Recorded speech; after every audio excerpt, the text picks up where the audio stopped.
الآيات المكية. بسم الله الرحمن الرحيم. والنازعات غرقا والناشطات نشطا والسابحات سبحا والسابقات سبقا فالمدبرات أمرا يوم ترجف الراجفة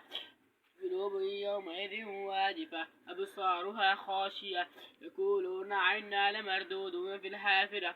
أإذا كنا عظاما نخرة قالوا تلك إذا كرة خاسرة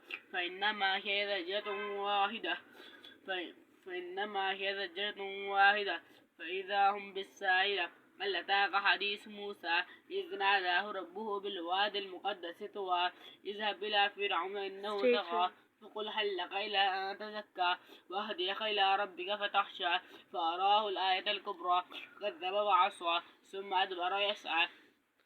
فحشر فنادى فقال أنا ربكم الأعلى فأخذه الله نقار الآخرة والأولى إن في ذلك لعبرة لمن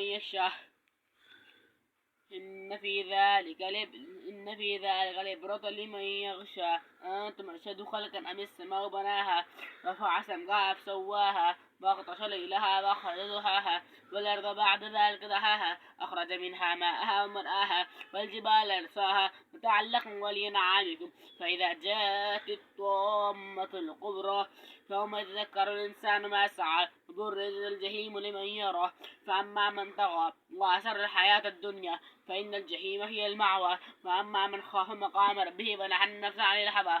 فإن الجنة هي المأوى يسألونك عن الساعة أيان مرساها فيما أنت من ذكرها إلى ربك منتهاها إنما أنت منذر من يخشاها كأنهم يوم يرونها لم يلبسوا إلا عشية أو ضحاها. بسم الله الرحمن